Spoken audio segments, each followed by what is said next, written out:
the objective of the Constitution, you then frame a Constitution to achieve that objective. Because we really do have a race problem. Those divisions are real. We see it in our politics, we see it in our trade union. We see that they take the divisions with them. Look at where people live in this US. You have enclaves in the Bronx and in Richmond Hill and in Brooklyn. They're taking the division with them. Women are dying in the streets, and we have a government pontificating running around campaigning for women's vote.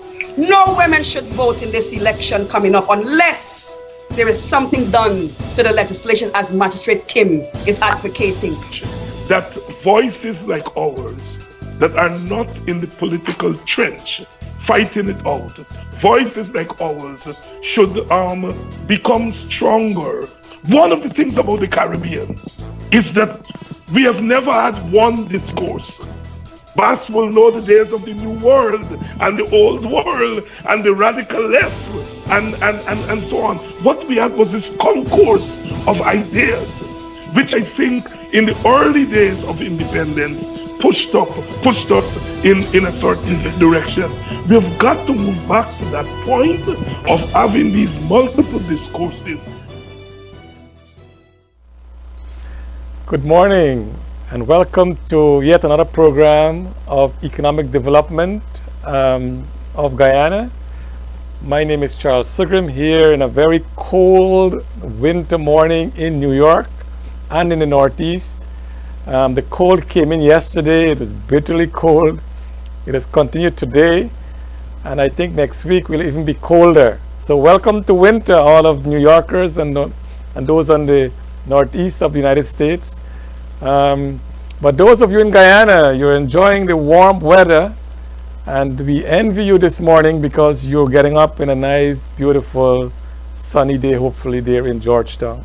So I want to welcome you to this program today, and as we prepare for these programs, sometimes you wonder what you need to discuss in terms of Guyana, and it's as if there's nothing to discuss, but there's so many issues that affect our country and it affects our people. And for us to look at the issues and address them in a very holistic way, so that Guyanese can come together and work for the real development of our country. The good news is that Guyana has the potential, and we've been hearing that for like the last 50 years, that we have all this potential, but where is the actual progress in our country? We have been blessed with many natural resources. We've been blessed with some of the most brilliant people in CARICOM and in South America. We have been blessed with wonderful ethnic groups, the African, the Indians, the Amerindians, the Portuguese, the Chinese, the Europeans. We have so many great things on our side, yet we have not been able to convert those positive things into real progress for Guyana and for the Guyanese. So this morning we want to continue with that. And of course, as usual, I'm pleased to have with us, no stranger to us this morning, Say Singh. He has been traversing between Washington, D.C. and Georgetown quite a bit of recent. And I know he will be coming back to Georgetown sometime in December. You want to go and enjoy that beautiful Christmas morning again. And we want to wish Sayes and his family all the best. So Sayes, welcome back to the program. Thank you very much, Charles. How are you? Good. Well, let's talk about the current affairs. Yesterday, GECOM chair, the Honorable Claudette Singh, she gave a presentation, a press conference, and I'm a kind of bit puzzled. Two things that came out of that press conference, and says we can address that this morning, is one, Guyana with a population of 789,000, maybe around that number, 750, between 750 789. We have a list of electorate on the preliminary voters list after the claims and objection, I presume, of 650 plus. What I mean is that Guyana is in serious trouble if that is the case, because we have below 18 years old, we only have 100,000 Guyanese below 18 years old. if that is true, our future is very bleak. So is this list for real, or is it something is wrong with this list? That's a loaded question, but let me just remind you, on this day in 1989, the Berlin Wall opened for the first time. And this 2020 elections is our Berlin Wall moment again. So what is the purpose of a list? The purpose of a list is to provide eligible electors an opportunity to exercise their franchise. What I'm more concerned about is whether people who are legitimately qualified to vote in the Guyanese elections according to the law are denied. Having a list is a neither here nor there, and I'll explain myself. Because on the list has a folio of the voter. And what is a folio? A folio is their name, their address, their ID card number, their photograph. So the bottom line is, we want to make sure that all who are eligible to vote and are in the jurisdiction of Guyana are allowed to vote. So sizing, even though we can do computation, we have to trust the system that GECOM is working under, irrespective of how difficult it is. Because you see, you got to understand what's happening at GECOM. GECOM has been established using a constitution that was framed in, I would say, intentional skullduggery. And I'm talking about the 1978 Burnham Constitution, which was then revised to make GECOM what it is. And it was the biggest error Guyana has made electorally, to put all 6 of the commissioners to represent the main opposition and the main government party. Well, the governing party and the main opposition. And the reason why I'm saying this is because those 6 persons goes into GECOM to represent a political agenda, when electioneering management has nothing to do with politicking. It has to do with efficient management of an elections. So what you needed in GECOM were professionals, a professional class, but you're not having that in GECOM because, unfortunately, the 6 commissioners are slaves of a system that entraps them. This has to change. We will never ever have peaceful progress in electioneering management until and unless we make the system accountable to the people. Right now, the electioneering management system is accountable to the 2 main parties of Guyana. And that is a grave failing. And I'm hoping that with the youthful leadership that is hopefully going to invade Guyana in the near future, youthful thoughts will come out, because that's a yesterday's idea coined by yesterday's mind and yesterday's people. We need tomorrow idea. Look at India, for example. India has 3 commissioners. They run an election for a country that has over 1 billion people, and they do it within 3 to 4, maybe 5 months. Guyana has been going on to we're supposed to be having elections in March. We're going on to 9 months, heading to 12 months, and we still can't get a list ready. It is a reflection of the gross incompetence and failure of that system. Well, let me stop you there if you don't mind. And that is why I'm so. The commissioners, as you rightly pointed out, is like a board of directors in a corporation. The commissioners don't run the corporation. I know the Carter Price formula of 1990 that create that formula, that was supposed to change subsequently. The PP never changed it. It was a temporary measure. It was designed as a temporary Precisely. measure. So both the PNC and both the PP in government and the PNC in opposition did not change that formula. But the No. bottom line is this. Polling both.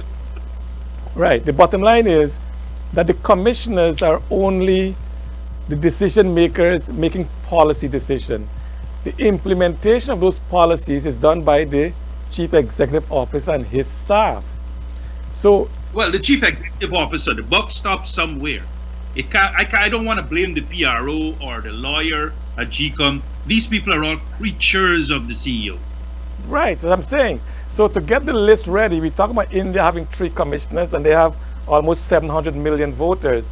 Look at Dominica. Just recently, the Prime Minister announced the election will be held within a couple of weeks, and they are ready. In England, Boris Johnson just announced that he wants the election in December. The thing is, with millions of voters, so it's really putting a damp on the effectiveness of the CEO and his staff to have a credible list for election and have it ready within a specific time. And that's our concern, is that what has the GECOM did, because again, the commissioners are only the board of directors, but the work of GECOM is really done by the CEO. Right, but the CEO is also accountable to the board. He's not his own man. So the chairman is literally the power that be within GECOM in the current construct. Whatever happens at GECOM between July to now is a manifestation and a reflection of Claudette Singh. She has to hold that buck. She has to be responsible for what happened during that period of time. I understand before that it was not her, and we cannot hold her accountable for what her predecessors have done. But from July to now, and as you quite rightly reflected, many great countries with larger populations set has been able to hold elections within a matter of 3 months. And since July to now, Madam Claudette Singh has not been able to deliver on her agenda. I will want to give her an extra 3 months because she was on a learning curve. But she's not a spring chicken. She wasn't born yesterday. She's been in the electioneering system. She actually ruled over one of the largest case or most significant case on electoral management in Guyana. So she's not unaware of Guyana's electoral systems.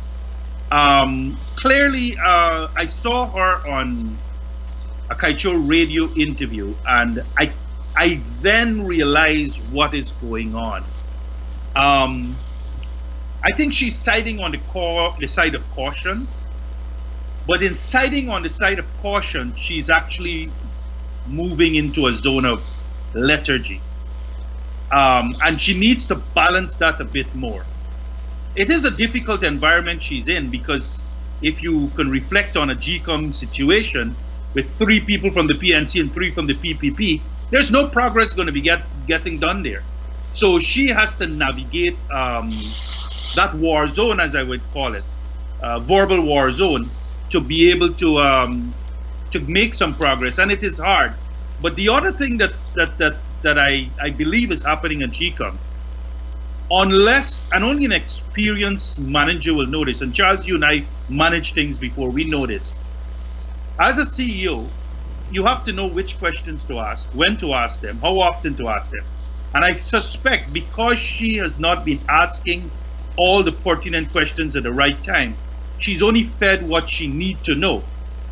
The expert in GECOM, let's not dissect it, is Mr. Lowenfield.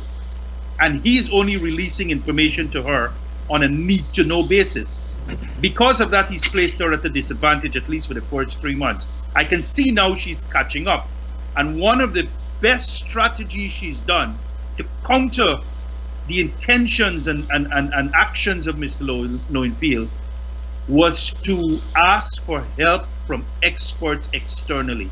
So she's asked for the Canadians for help, she's asked the Commonwealth for help, and she's getting 3 retired chief elections officers from countries that have held democratic elections: Canada, India, and Ghana, I think.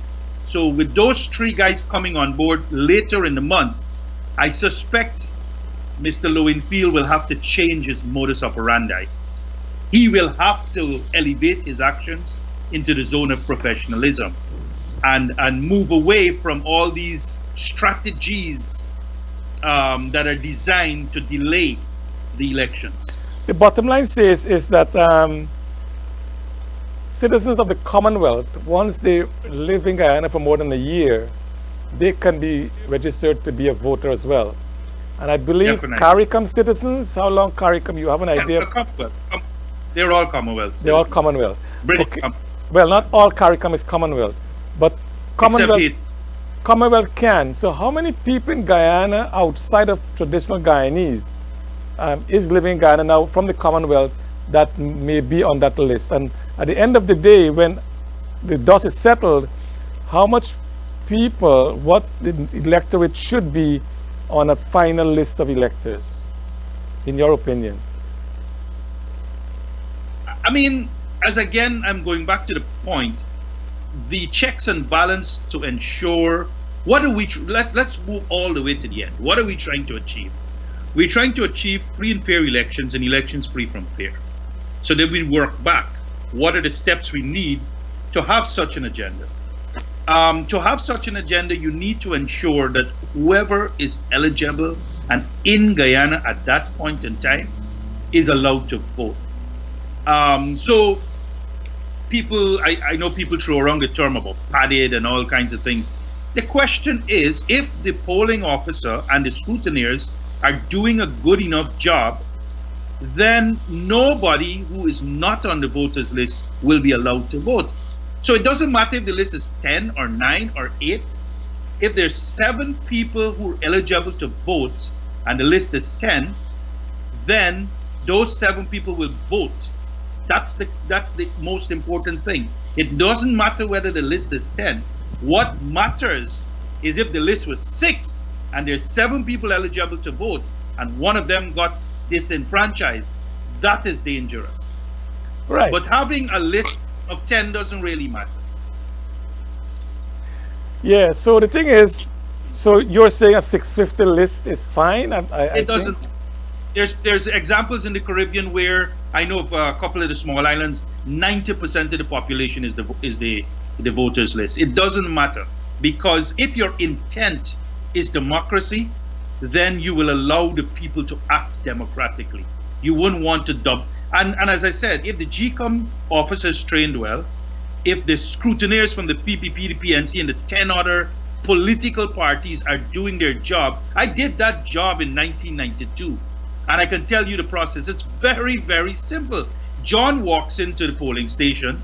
He presents himself. He doesn't, let's say he doesn't have an ID card. He doesn't have any card. He has nothing. He just said, I am John Jones. Presents himself to the polling officer, and they said to him, okay, where do you live? Oh, I live at this address. So they go, everybody, 10 people, go check the list. John Jones, it's all in alphabetical order. His name is found on the list.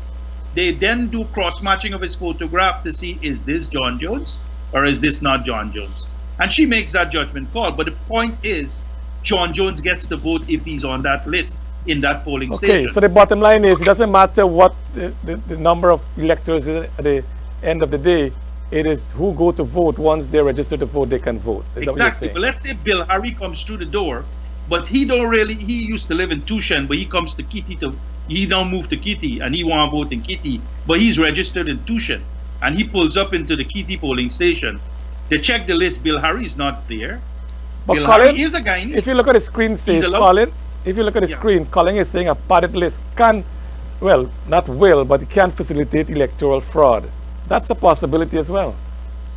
But you have 2,000 polling stations with 2,000 professionals, 2,000 opposition scrutineers, 2,000, actually not 2,000, because there's 10 other small parties. So that's that's 2,000 by 10. That's 20,000 people watching this thing like a hawk. The only party in government is one. Everybody else is opposition. So all these people are scrutinizing. You're trying to tell me that John Jones or Bill Harry can fraud his way into the voting process? The only way he can do that is if there's collaboration with the GECOM staff. And from my experience with GECOM staff, the people who run the frontline stations, they're all mainly former teachers. And there's one thing I can say about teachers. teachers of Guyana. They are the best of the rest. They are really honorable people. No doubt about Yes, that. there might be skullduggery at the top of GECOM, in senior level, but those frontline GECOM officers, they're good human beings. Okay. They're all before we yes. get into our core program of economic development, one last thing about GECOM. They have reported that the 20,000 people who did not pick up their ID card will be on a separate list. That's in addition to the 650, or that's included in the 650? It's included, but I have to.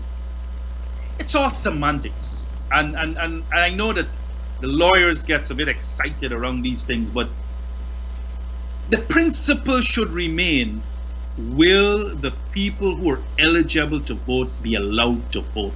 And that is the principle. And I might be rubbing some people wrong here, but I believe that I want to stand with the GECOM chairman on this one. I believe that she made a commitment that every single one of those 19,000 people will be allowed to vote if they can demonstrate who they are. They are the person. And there's many ways you can demonstrate who you are. You have a passport, you have a birth certificate. There are many ways other than an ID card you can demonstrate who you are. Okay. So I want to give her the benefit of the doubt on this. Okay, so we wish GECOM, the chair, and the CEO, I hope that they really get their act together. I have a closing statement to make on GECOM, because GECOM needs to start hurrying up. Yes, they had a load of time when Mr. Granger announced March 2nd. They had fair amount of time, but time is running out on GECOM now. I mean, and everybody know, 2 weeks of December is usually, unproductive period. People wouldn't do much work at that period of time. So GECOM literally got 3 months and 4 months literally now. No, sorry, 3 months. February, January, and half of December, and whatever is left of November. It's not a lot of time. And GECOM needs to start moving all its operations towards finalizing this list, towards starting the procurement process so that all the materials can start getting in place, nomination day, then getting the ballot paper printed. These things will happen, and they have to happen fast. And it's very, very important that GECOM stop this slow march that they've been on for the last year, and wake up and get on with the business. Whoever wins, wins. I don't care. It doesn't matter. Whoever wins, wins. But let us join the democratic world by having free and fair elections, and elections free from fear. And having said that, I also hope that whoever forms the next government, they will transform GECOM into a real professional body, and not this, what we've been seeing over the last 20 odd years. Okay, we have an audience, and I don't know if the audience have any question they might want to ask, listening to what's going on. Any question from the audience? No? Okay. So when we come back, we will really talk about economic development of Guyana. We want to really look into the energy sector. We discussed it before, like all Guyanese know that in order to have real development, you need reliable and cost-effective electricity. We don't have that in Guyana after, 40, 50 years?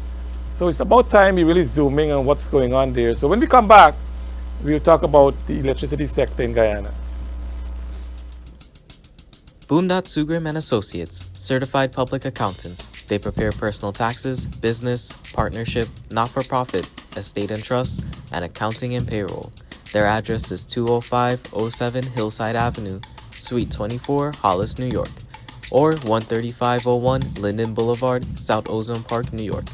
You can reach them at 929-460-5043, or email them at boom.sugrimcpa@gmail.com, or visit their website, bsaprocpa.com. Welcome back. So when we look at all over the world, the what is important for any country's development is to ensure that we have reliable and a very cost-effective electricity sector. Here in the United States, electricity is actually produced about 2 pennies, maybe less than that per kilowatt.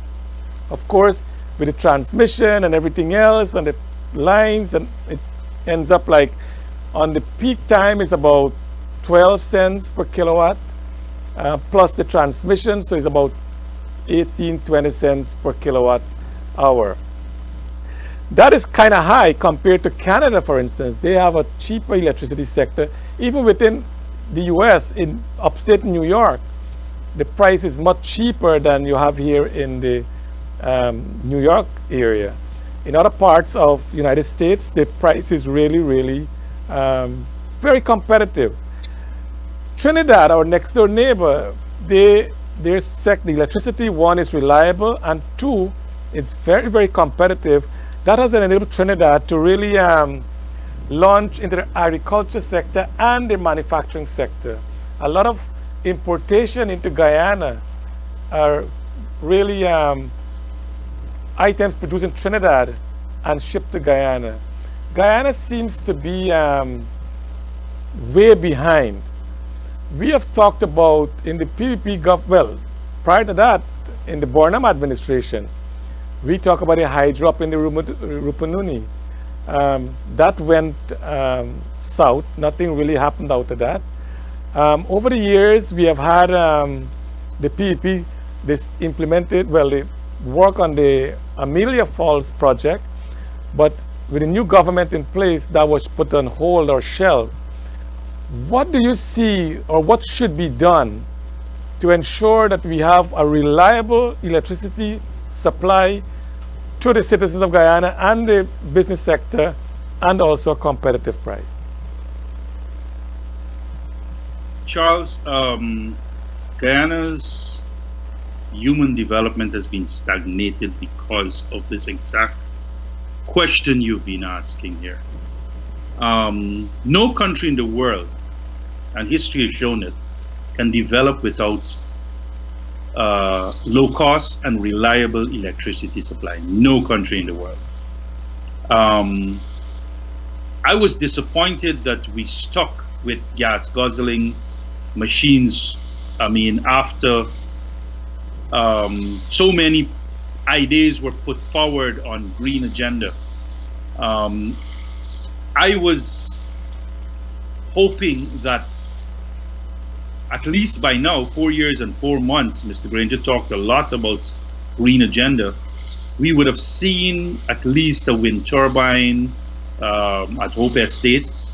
We would have seen maybe some form of solar systems in Guyana. We would have seen, well, hydro takes a little bit longer to build, but we would have seen at least some agreement in place towards building a hydro. We're still stuck with these gas guzzling machines, and it is our death wish to continue walking on this path.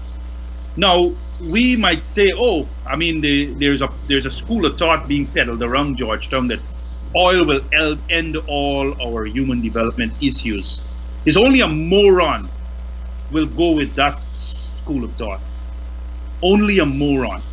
Because oil is not going to end Guyana's human development issues. Oil is a bonus, but unless that oil resources are put towards longer term strategies, meaning first of all getting our electricity problem sorted, we will be the same place 5 years from now. Until and unless Guyana sorts its electricity problem, and that is why I came around, and I want to be transparent. In 2012, I was against the Amelia Falls project from a cost perspective. But now, after seeing the human development losses to Guyana since 2012 to now, I have taken a 180 degree, and I'm 100% behind the development of the Amelia Hydro Falls, even if it costs $900 million. Right? The reason being the losses, the economic losses to a country because of a poor supply of electricity is more than the cost we would have paid for that hydro if we had built it before. So let's get specific. Let's get specific. Analysis, the cost benefit analysis pays out. So Right. we should build a hydro. Okay, so let's get specific now. If we build a Amelia Falls project, first thing is, what is the cost? You said about 900 million. Who should pay for it? Should it be the government or should it be the private sector in collaboration with the government? What Well, should be the a good bankable mix? deal that I saw, the NISIL in that time one that Mr. Winston Brazenton put out, it was a private-public partnership agreement. It was going to be financed and built by both public and private sector teams as well as our resources. So a PPP is the option. Is the only option. That is the production. No, private-public partnership. Private Meaning the partnership. public sector and the private sector comes in and work together. Everybody take a stake. So you form a company and everybody take a stake in the company, public sector, private sector, and then you build it. But we had that, but says, we had an experience with the Berbice Bridge when the PP government put the private sector in the forefront of it, and the toll for that bridge is so sky high that commuters can't use it.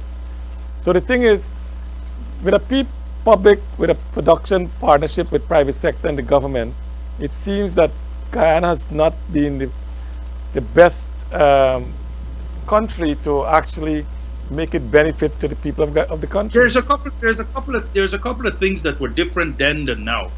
One, then Guyana was not even on the world's radar. Our risk rating was extremely high, and hence we had to pay what you call political insurance, political penalties. Remember, we had troubling days with like Mo Fire, Slow Fire, and all these things. These things do hurt you internationally. So when these things happen, it means that the international community, donor community, will charge more interest on you because you're considered a higher risk country. So there are all those issues that hurt us in those days. Now with this oil investment coming to Guyana, Guyana's credit rating, so to speak, because we don't have a credit rating, but Guyana's credit worthiness in the world is much enhanced. The world knows Guyana all of a sudden. We are on the map all of a sudden. Thanks to Exxon, because they've been doing a lot of marketing of Guyana. So because of that, the price structure will be phenomenally different now than it was then. But what I'm saying here is that the model, even if it's migrated to today, would mean that the project would be transferred to the people of Guyana after the investors, which include also the public sector, recover their investments.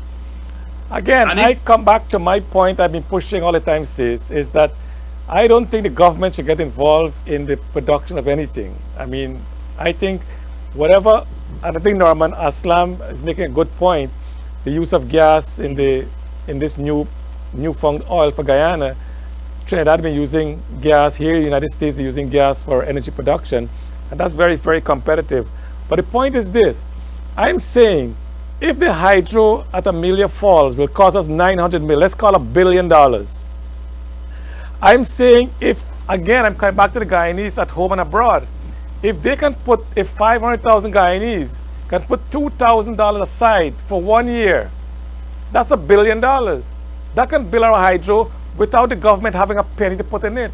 I think anything the government run becomes very inefficient because they're not putting in professionals to run it.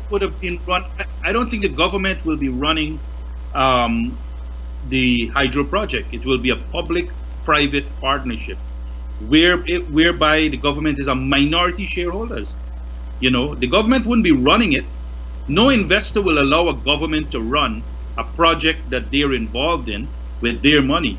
So, but you need government to help reduce the risk. Government seed financing helps reduce the risk. Not a lot, but the point is it also brings the buy-in.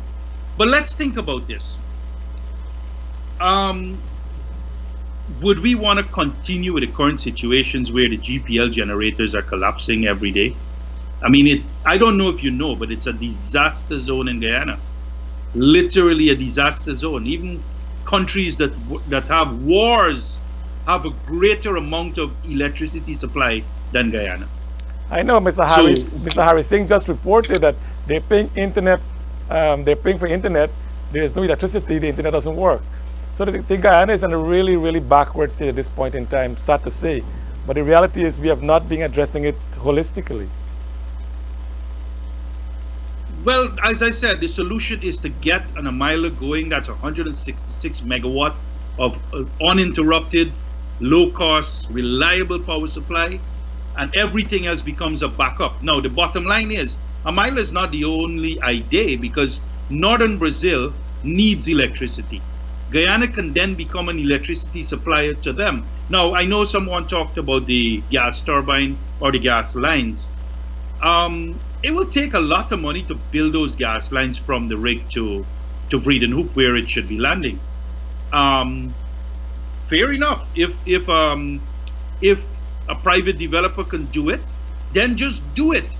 Because the point is, Amila can then turn in the opposite direction and move towards Brazil, powering up Brazil. We don't necessarily have to be powering Georgetown. If we can get low-cost gas turbines from our gas resources out in the sea, then do it. But the point is, you know, what do we do? Do we just throw back and wait on the... First of all, when you're doing a big project like that, you need to do a pre-feasibility study, a feasibility study. Then you have to take it to the banks, get a bankable deal. You know all of this. You have to get pre-approval. Now, that is 10 years away on a gas turbine. Amila Falls already have all of this. Mr. Winston Brazenton has been able with the PPP government to take it to the bank and got a bankable deal. People are ready to pay for that now. That's the big difference. So do you do Amila now and get it done, or do you wait 10 years and get the gas turbine to be done? 10 years of pain. Guyana is going to go backward with this GPL situation if we gotta wait 10 years. I know we Cleveland, gotta build this Amila like yesterday. Right, Cleveland is saying the same thing you're saying. The public-private partnership, most developing countries are doing that. And I think he said in the medium term, investment planning in the energy sector, including renewable energy, hydro, etc., is important. Now the thing is this, Guyana also has a bad experiences with investors coming in. We got to give credit to Desmond Hoyt. He brought in OMI and the place from Indonesia, with Malaysia. But what they have done, what OMI has done basically is that they have really raped our country of its gold, took it back to Canada, and we got maybe 5% royalty for those gold that was declared. We didn't get a penny from those gold that was not declared. Of course, they employ some people, and then when they're gone, it's over with. We have had this problem now with the company in Linden with the bauxite sector. They seem to giving the employees, the workers there, a run for their money. So the thing is, we have not had a really good experience with private sector coming in to develop our country. That's why I am pushing for the Guyanese to come together and put our resource together and let it be done by Guyanese themselves for the financing of those projects. Guyanese will not come together until we fix our leadership problem. Guyana has had a challenge. Our biggest problem is leadership. It's not natural resources. It is not location. It's not language. It's not capacity. We can do it. It's not even our human resources, because if you add the human resource competence of the Guyanese born people, both domestically and in the diaspora, we got enough to move Guyana to the moon. The bottom line is Guyana has suffered from suboptimal leadership for too long. And yes, you did talk about Desmond Hoyt, and I acknowledge Desmond Hoyt turned around a disastrous situation that Forbes Barnum left in Guyana and turned it around. By 1991, Guyana was growing at 7.1%. Fair enough, he had to do some deals with people who didn't have Guyana's interest at heart. But at the end of the day, the economy stabilized. But don't ever discount what the PPP has done. I mean, you know, there's a difference between GNI, gross national income, and GDP. And most public commentators get in, you know, they sell this GDP number. GDP is basically the income earned in Guyana by both Guyanese as well as non-Guyanese in Guyana.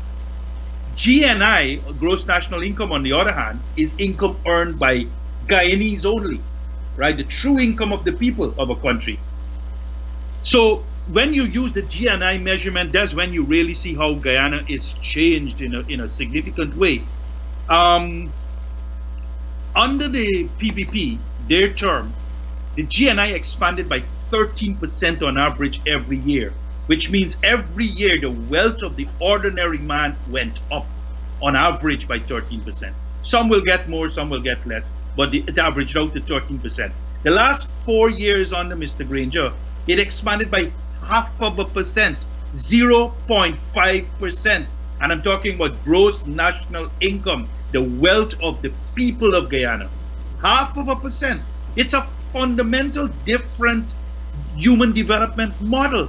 And that is why I believe Mr. Granger should pack up, because he has to acknowledge he is not doing what is right for Guyana. He's talking a lot about plantain chip and dog food and setting up this system and that system. Systems don't feed people. You gotta fix it, but that is important as a project. But in addition to that, you gotta create human jobs. But Jobs for humans. Sis, let me stop you there. You're saying that in the days of the PEP, GNI grew by 13%, and under the APNU AFC, it grew less than 1%. But having said that, you mentioned before that the Guyanese cannot come together because of lack of leadership. So leadership from who? I think our leadership comes from the political directorate. So the PPP had bad leadership, and you're saying APNU has bad leadership. So where do we correct that? But look at 2019. I understand if I was in Mr. Granger's shoes, I would have felt betrayed. I'm not going to deny that. I would have felt betrayed. I would have said, look, this is one of me, people betray me. But let me make this clear. Charandas, on the other hand, said he felt betrayed because when the sugar decision was made, he didn't know about it. And that is why he voted against the government. Because as a sugar man, he's a Kanji man, he felt that his government betrayed him and his constituent, which is Kanji. So that's why he voted against them. But the question is, even if Mr. Granger felt betrayed, what is the honorable thing to do? Follow the rule of law. People would have celebrated his leadership if he had said, guys, this is a betrayal, but the rule of law says X, and I shall do X. I shall not try to take advantage of the Guyanese people. What has happened over 2019? The people are now feeling betrayed, and now what is happening? We're having a slow march because investors are not investing. The only investment happening in Guyana is what's happening out in the ocean, and most of that money is not landing in Guyana. And I'll give you an example why most of that money is not landing in Guyana. Remember, there's a Dutch company called SBM that is building the boats, the big boats. We call them FPSO, but it's basically a big boat that holds the oil. And they pump the oil into the boat, and then the oil is pumped onto a ship and goes to Texas. So these big boats, I will call them, just for the common man, but it's really an FPSO. The second boat is costing $1.14 billion. $1.14 billion US dollars to process 220,000 barrels of oil per day. Now, that boat is being built in Holland. That boat is being built by Dutch workers. That boat is being financed by Dutch investors. And who will pay for all of that boat? Guyana. Guyana. So my question is, yes, fine. Holland has the expertise. They got a big boat construction companies in Rotterdam. And we must celebrate that. It's called globalization. But you mean 1% of that new business could not have been farmed out to some kind of Guyanese organization? Couldn't SPM have been asked to hire some Guyanese welders from Linden to go up there and work on this Guyanese boat? Because it's our boat. Like it or lump it, we're paying for it. Could some of those welders be taken to Holland to weld?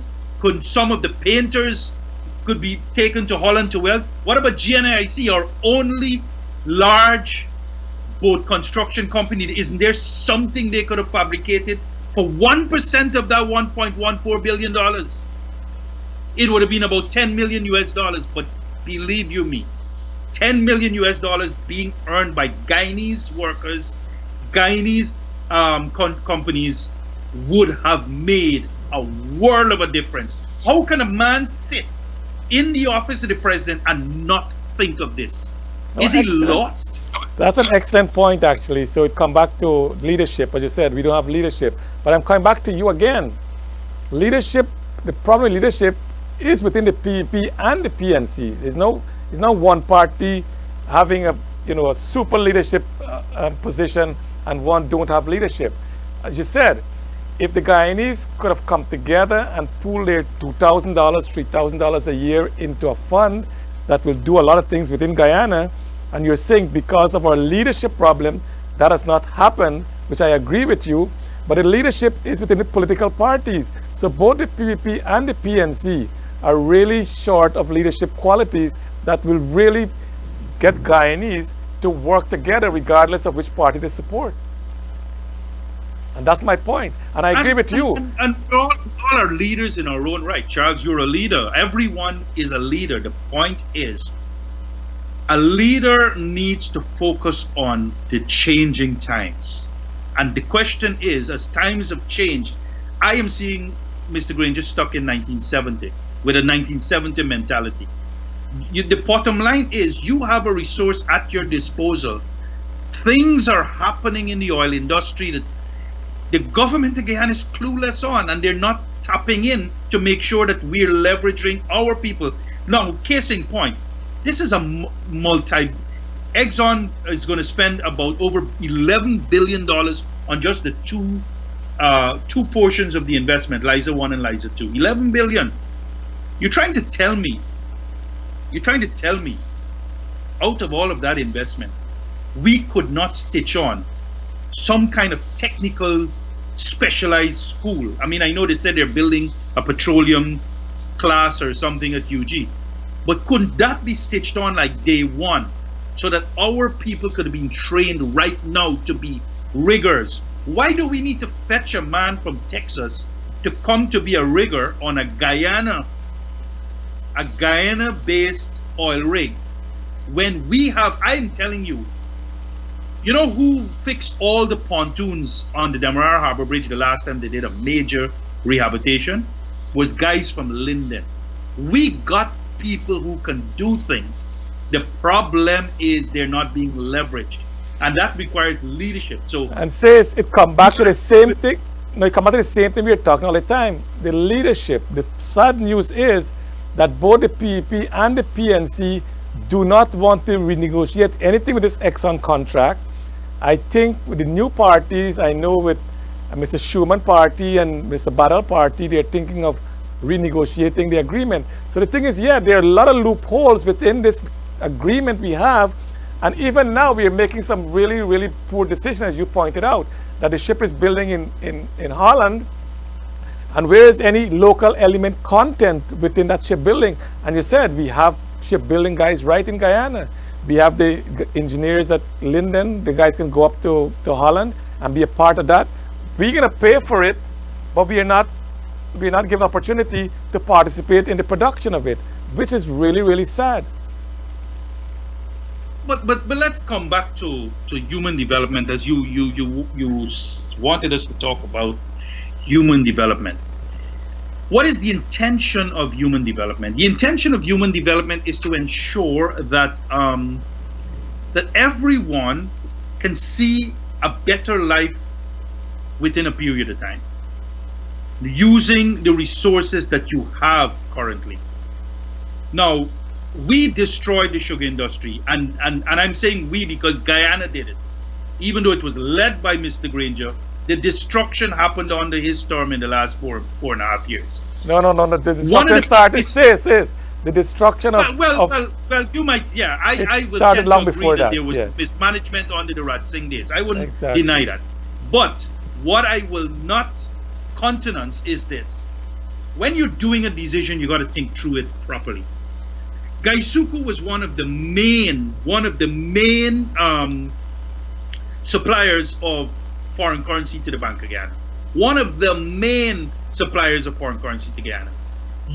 You should have been able to think through that to say, okay, if we do these strategies, what are we going to replace those US dollars? You know, where are going to be the source of the replacement? They did not think through that. GECOM at one point in time was supplying almost $100 million US dollars to the Bank of Guyana. You know how much they supplied to the Bank of Guyana between January to June of 2019? Yeah, that's dramatically reduced, yes. Yeah. 12 million. A significant reduction. And this is the challenge. And now they're going to complain, oh, we have a currency crisis. Well, there's a reason why we're having a currency crisis. Because you destroyed an institution that was bringing foreign currency to Guyana. You were worried about, oh, we're going to pay 8 billion Guyana dollars to GECOM. But Guyana dollars is controlled by the central bank. The central bank don't control US dollars. So before you destroyed GECOM, you should have thought about what is the alternative plan. But again, think about it. Everything is going down. Sis, the sugar. We're running out of time, but I know your point is well taken. But GECOM was destroyed by the PEP and the PNC. There is no doubt about that. Both parties played a significant role in the destruction of GECOM. But let's get back to the energy as we are on it. What should be the cost of production, or what should be the price that the consumer should pay with the Amelia 4 coming on stream? What should be a well, right now GPL is costing about 30 US cents. Right. To say an ideal cost is very hard, because right now you have to relook at all those numbers as you go back to the drawing board. I mean, in those days it was going to come down to about 19 cents and then drop incrementally as the government takes control of the project. But and I think the cost of production at that time was about 5 US cents. So it was going to drop from between 19 cents coming down incrementally to about 7 to 8 US cents. So it was going to drop. That's the delivery price to the consumer? That is what was in that proposal when that one was negotiated. I can't say that will hold now. We have to. So realistically, it's about 12, 14 cents per kilowatt is realistic price to the consumer. To go back and who knows, you might get a better deal. Right. What about the wind turbine with Lloyd Singh that he was doing in Hope Estate area? Shouldn't that also be given incentive to continue? Well, shouldn't that have been done now? Lloyd Singh is one of the largest financier of the AFC, the principal party in the government. Why wasn't it done in 2015, 2016? That should have been a priority project. So I don't know what went wrong there. Did we get a price from Lloyd Singh? What should be the final consumer price for the production of electricity with the wind turbine? The last part about the deal is that they were not coming to agreement on the power purchase agreement. So we didn't get a price in terms of... If you don't have a power purchase agreement, you don't have a project. Well, that's true as well. What about the solar energy? I mean, I know the government mentioned, I think in Region 4, they're in some Amerindian reservation, they're doing some power generation there with solar. Well, in Northwest, they have one and it's not even working. It was completed and it's not even working. Well, that's another issue. So why is that not working? I don't understand what is going on. I mean, in the old days when I used to do project management in Guyana, we used to do something called a lot of monitoring and evaluation, and we call consultants who used to ensure that the quality of the item is being done according to standards. And all along the way, we used to be testing before payments were made. I'm understanding now people are getting paid 95% of the deal before the project even started. And I don't know if there's collaboration between officials and these suppliers, but there's clearly a challenge in project management in Guyana, a real challenge. And this is where that is why I believe firmly we should reach out to the Canadians and ask for help in helping us to get some engineers from Syria here. I want to plant that seed here because there's Syrian engineers sitting in Turkey right now in humanitarian camp wasting away. Let's bring some of those guys once they have a clean police record and qualifications. Bring them to help us develop this country. This country has a shortage of highly skilled engineering capacity. That is our weakness right now. And all these engineers, they go where they're wanted, where they're treated well. And clearly in Guyana, we're not treating our engineers good enough.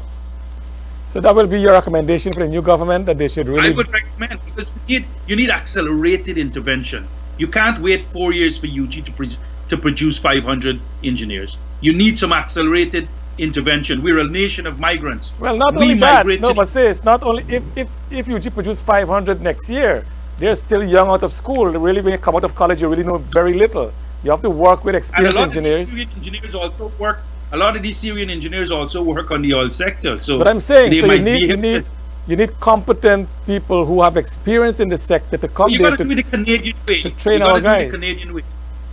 Canada don't take riffraff. You have to have your certificates, you have to have your experience before you can penetrate Canada. Canada is a serious country on their economic migration, and we should use their skill set. We should petition them and ask them to help us and bring some people here. No, as you mentioned, there's a lot of people lying idle in camps around the globe that they're not meaningfully employed, and they say once they pass the police test, they're okay. They can come to Guyana to help us in our development as well. So there's so many things to do. I know there's so many things to discuss. We want to talk about the Wales estate, the giveaway. I think next week. A group got about 700 acres. I don't know. Is it a supporter of the ruling party? I don't know who got that. Was it public advertisement for it? We can't open that discussion. I know there's something to discuss, but I want to thank you, sis. Is there anything you want to say in closing as we close our program today? In closing, I empathize with Madam Claudette Singh. She's in a difficult position, but help is on its way, and I'm hopeful because with 3 former chief elections officers heading to Guyana, I know that they will identify all the loopholes that are being perpetrated on this country by the GECOM Secretariat. And I hold Mr. Lowenfield accountable for this mess we're in. I hold him personally accountable, and I'm very disturbed because he's a competent man. I'll tell you that. He can hold an elections. He knows how to do it. He knows what to do, when to do, where to do, and get it done. Just doesn't want to do it. I don't know what's his problem. At the end of the day, he's a Guyanese. He's not a PNC member. He's a Guyanese. And he has to take care of Guyana first, not the PNC first. And so on that score, I want to call on all of Guyana to support GECOM, especially Chairman Claudette Singh, and let's have free and fair elections, and elections free from fair, and watch the dates carefully. December 2nd is the date when Mr. Granger has to dissolve Parliament. The list should be finished by sometime in December. Nomination day should be sometime in January. So people of Guyana, when these dates are passing and things are not happening, you have to write to the press, you have to agitate, you have to mobilize, you have to organize, and you have to protest. Any opportunity that they do to deny you your right to exercise your franchise, on March 2nd, 2020. Thank you. Very well said, Sis. And I also want to concur with you and ask the people of Guyana to support the institutions. And we hope after the next election, after the March 2nd election, whoever wins becomes the president and forms the government, that they really transform GECOM. And they will also try to implement, I hope Sis is in the next government, if God's willing. I'm a dual citizen. You're a dual citizen. So we can implement some of the things we talked about this morning. Guyana need a reliable supply of electricity. We have adequate water supply that we can do it. We have some beautiful falls that we can implement hydro. We have turbines we can implement along the east coast that hope is in one area. On the quarantine, there's other areas we can implement that. We are on the equator, so solar energy is right for us as well. And then with the gas coming on board with the oil and gas sector, that's additional input for our sector. So we can actually be a powerhouse for the supply of electricity in South America, whether it's Venezuela, whether it's Brazil, whether it's Northern Brazil. Wherever it is, we can actually be part of that. And I hope that the next government will look at it seriously. And as we said this morning, I was discussing it, that the pie in Guyana has not been growing.